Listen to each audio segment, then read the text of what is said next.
আজি আমি নিৰ্বাচনী ঘোষণা পত্ৰ সংকল্প পত্ৰ হিচাপে প্ৰকাশ কৰিছোঁ আৰু এই সংকল্প পত্ৰত আমি কেইবাটাও গুৰুত্বপূৰ্ণ সংকল্প অসমৰ ৰাইজৰ সন্মুখলৈ লৈ আহিছোঁ।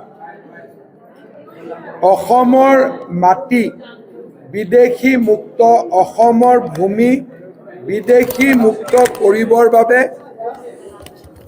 1950 চনৰ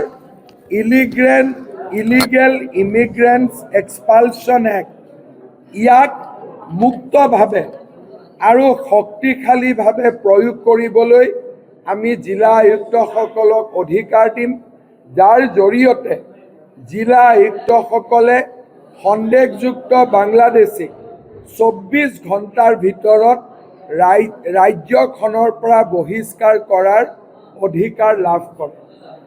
বাংলাদেশী মিয়াৰ দখলত থকা শেষ 1 ইঞ্চি মাটিও আমি কাঢ়ি আনিম, তাকো আজি আমি নিৰ্বাচনী ঘোষণা পত্ৰত উল্লেখ কৰিছোঁ।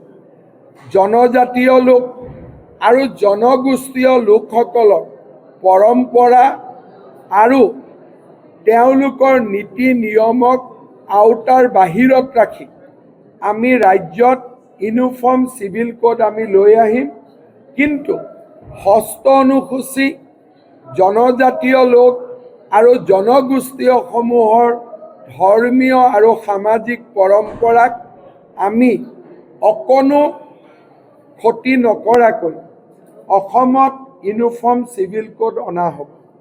লাভ জেহাদ আৰু লেণ্ড জেহাদৰ বিৰুদ্ধে কঠোৰ আইন প্ৰণয়ন কৰা হ'ব। অসমৰ পৰিচয়ৰ লগতে অসমৰ বিকাশ আমাৰ বাবে অতিকে গুৰুত্বপূৰ্ণ। অসমত অহা 5 বছৰত ৰেল, বিমান, পথ আৰু ৰিভাৰ বা আমাৰ নৌ পৰিবহণ এই আটাইকেইটা ক্ষেত্ৰত আমি 5 লাখ কোটি টকা ব্যয় কৰিম। অসমৰ যুৱক যুৱতীসকলক 2 লাখ চৰকাৰী চাকৰি দিয়া হ'ব, 10 লাখ আত্মসংস্থাপনৰ সুবিধা দিয়া হ'ব আৰু কেইবা লাখ যুৱককো উদ্যোগীকৰণৰ জৰিয়তে কৰ্মসংস্থাপন দিয়া হ'ব।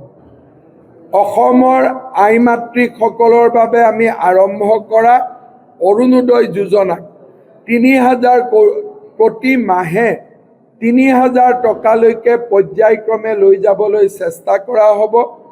40 লাখ উদ্যমিতা অভিযানত 10,000 টকাৰে উপকৃত হোৱা আই মাতৃসকলক পুনৰবাৰ 25,000 টকা আগবঢ়োৱা হ'ব।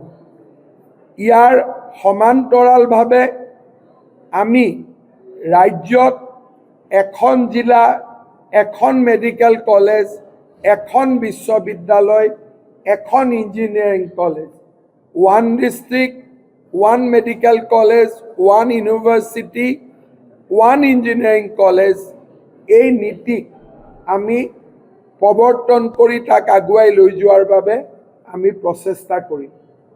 চাহ বাগিচাৰ লোকসকলক আমি ভূমিৰ অধিকাৰ দিছোঁ।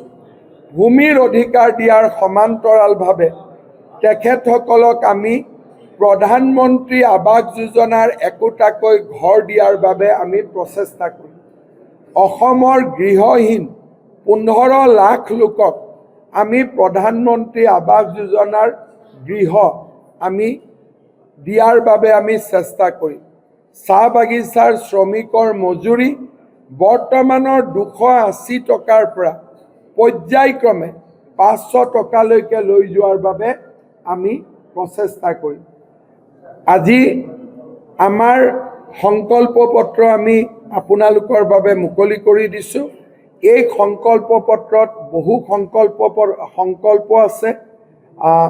সকলো এগ্ৰিকালচাৰ, হেল্থ, এডুকেশ্যন, ইলেকশ্যন মিটিংবিলাকত আমিও ক'ম আৰু আপোনালোকক অনুৰোধ কৰিম যাতে ৰাইজৰ বাবে আপোনালোকে প্ৰচাৰ কৰে। যিকোনো খবৰৰ বাবে যোগাযোগ কৰক আমাৰ এই নম্বৰত। 9181 307 221.